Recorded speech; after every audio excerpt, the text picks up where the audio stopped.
Hello, everyone, and welcome back to this podcast. As always, I want to say thank you if you watch, thank you if you subscribe, thank you if you like and share. It means a lot to me, and I really do appreciate it. And if you're listening on Anchor.fm or listening to the audio only podcast on Spotify or like Google Podcasts or other platforms, I want to thank you as well. I don't want you to be left out just because you don't watch it over here on my YouTube channel, which is called Laughing on the Inside, but you should. Now, normally when I do these podcasts, you can probably hear some water running in the background, saying Lies doing something in the bathroom, but that's okay. I realize there are rules to podcasting. Like, look that up on the internet, like how to be a good podcaster, and they're going to tell you things like be sure your lighting is great. Mine is not. Be sure you have a nice, pretty background. Mine is not.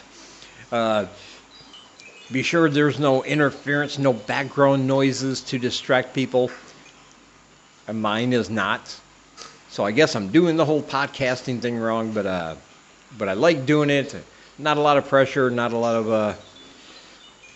of things involved. Just sitting down here talking to you guys, and hopefully you find it amusing, entertaining, or at least annoying enough where you keep coming back so you can make fun of me on a almost nightly basis.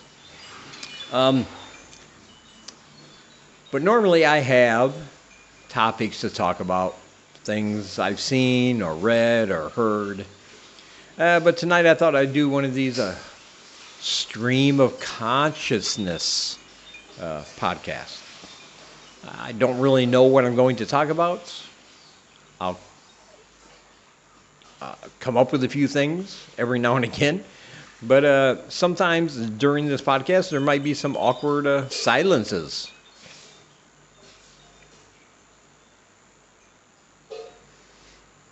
While I'm trying to think of things to talk about.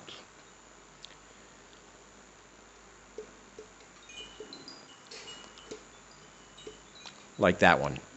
But I do want to say the big news today is that United States President Joe Biden is about to do his first big press conference since his presidency, and everybody's talking about it. The news outlets are all coming in their pants about it. It's almost become like a sports game. Everybody's trying to predict what's going to happen and what he should talk about, what he shouldn't talk about, how he should present himself. It's a pretty big deal back in America. But I'm not really that interested.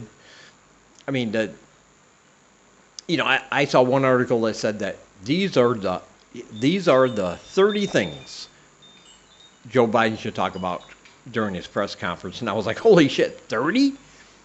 There are 30 things he should talk. I don't know how he can get to 30. Like, what 30 things?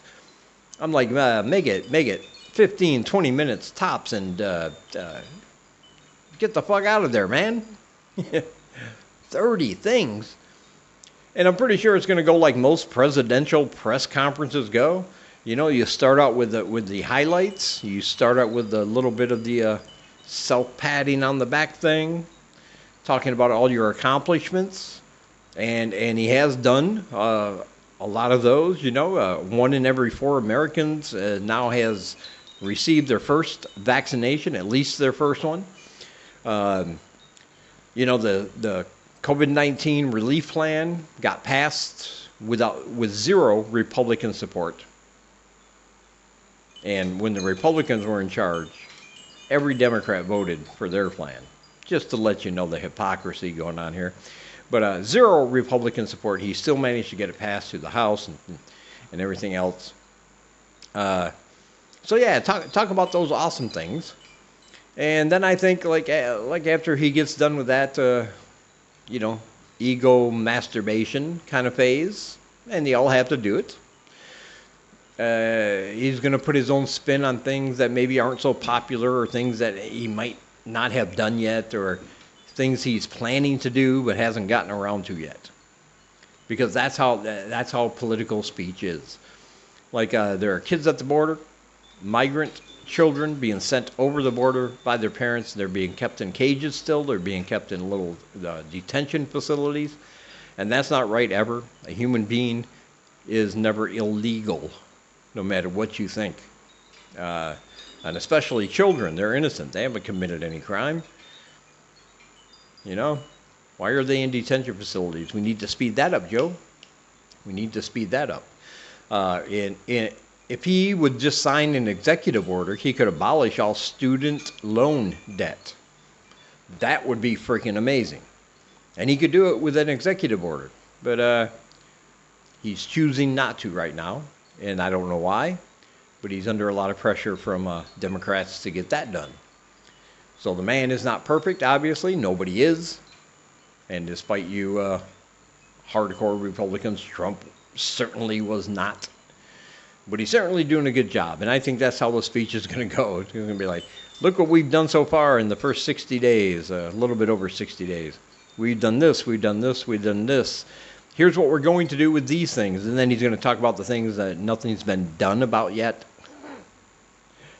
That's how political talk works. And speaking of Joe Biden, I want to say I saw a tweet, a damn you tweets, where a very religious, obviously Christian religious woman,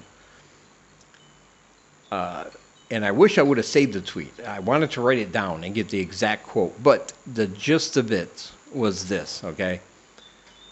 The woman first started out by saying, when Jesus Christ was walking to be crucified with a cross on his back, the weight of the world's sins were on his shoulders, and he fell and he stumbled a few times. And then she compared that to Joe Biden when he was walking up the steps to Air Force One, those little plane steps, and he stumbled 2 or 3 times going up, you know, and everybody got freaked out. Oh my God. But she tried to compare Jesus carrying the cross on his way to his death to Joe Biden by saying, Joe Biden has the weight of the world's problems on his shoulders, and God is looking down on him the same way he did on his son Jesus at that time, and that's why he stumbled. I'm like, oh God, no, that's not why. The reason why, because the man's 78 years old, he's not in the best health. He has to wear them dress shoes, which I'm sure probably don't have a lot of traction. And if you've ever seen those little steps going up on a plane on a ramp, they're about half the size of regular stairs. They're made out of metal. They're very slippery. There's a lot of reasons why that happened. But God and Jesus had fucking nothing to do with it. Okay, it's not like God said, "Oh, you're so overburdened. And it's that kind of hero and idol worship people have for their leaders. And I don't care whether it's Joe Biden or it was Donald Trump. The same thing applies to the followers. Like, don't do this, man. We need to hold this guy accountable for the future direction of the United States. If he does a bad job, we need to call it out. If he says something that isn't true, we need the fact checkers in there to call it out. All right? And the best we can hope for is that he, unlike his predecessor, takes responsibility for it and says, okay, I see where I was wrong, and I'll change my mind about it. I'll change my opinion about it, because facts have proven me wrong. Now, that doesn't happen often in politics, but that's what we're hoping for. To me, that's what getting back to normalcy means, not this hyper egotistical cult figure worship of one man in power. Fuck off with that shit. So yeah, if you're on the left, like I am, and you support this president, like I do, but let's stop with all that hero worship bullshit. All right, he's 78 years old. There's a good chance that before 4 years is up, Kamala Harris will be our new president. Let's just put it that way. Okay, he's not in the best health. I think we can all accept that. Let's just let him do his job to the best he can, but hold him accountable for the decisions that are made. All right, can we do that? Good. Got ourselves a new rice cooker today. That was pretty good. Rice is really big over here. It's a staple. Everybody has rice with almost every meal. Our old rice cooker, we used it a lot, but it got so hot at the bottom it burned a little hole in the bottom of the rice cooker. So it was kind of one of those, it was very unsafe. Like, we just couldn't use it anymore because of safety reasons, plugging it in and everything. And so we've got a new one today. It was really cheap, really good. So what else is happening? I don't really know. But I think one way that we can help stop this spread of COVID permanently, and I know coming from the West, coming from the United States, we tend to do things in a very physical way. Let me put it that way. It wasn't until I came to Asia that I realized that most people, when they greet each other, there's no physical contact. It's a bow, a respectful bow to the other person, and then they go on about their day. I know people back home, like either the first time they meet you or at least the second time after they met you once, they want to come up and give you a great big hug. They just want to give you a hug, and I'm like, and I've talked about this before. I'm a very closed-off person. I like my physical space. I don't like people getting too close, and that's always annoying. It's always but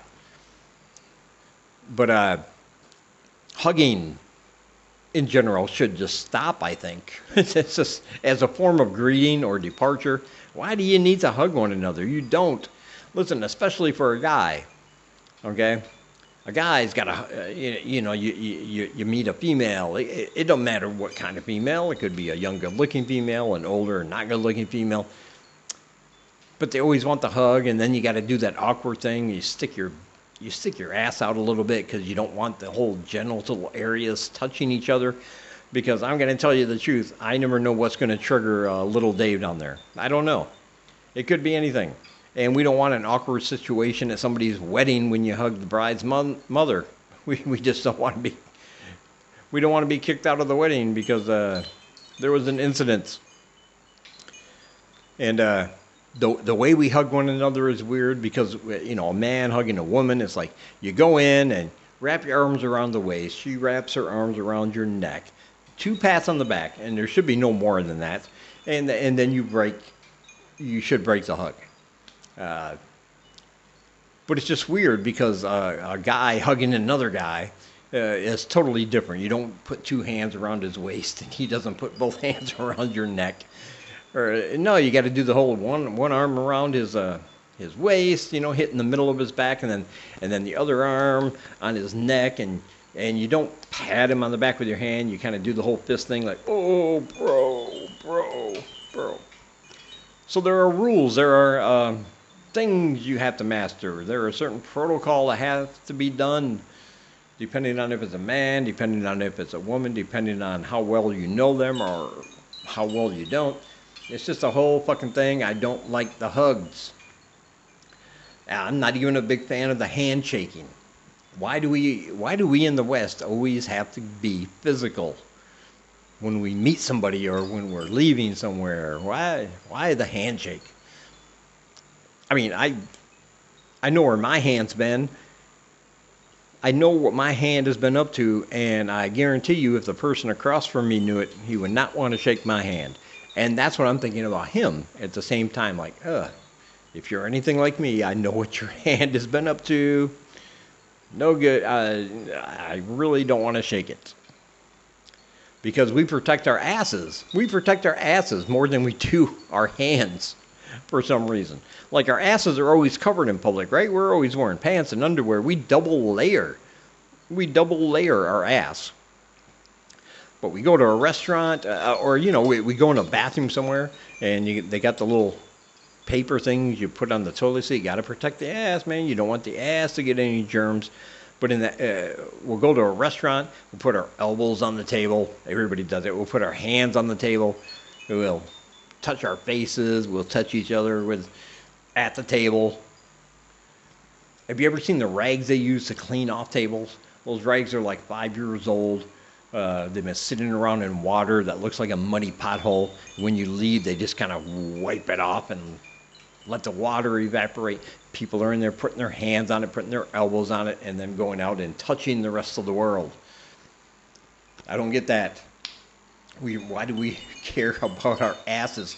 Like I said, you go to the bathroom, you put the little paper thing on the toilet seat, you sit down. When you get up, you got underwear and you got regular pants. You got 2 layers to protect your ass. You don't leave a restaurant and put on a pair of rubber gloves and then a pair of cotton gloves just to be sure, even though that would make far more sense to me. Far more sense. It's weird, man. All I'm saying is, if you ever meet me and you think I'm being standoffish or you think I'm being aloof because I'm standing a certain distance from you and I don't feel like shaking or hugging, don't be offended. That's just me with everybody. It has nothing to do with you.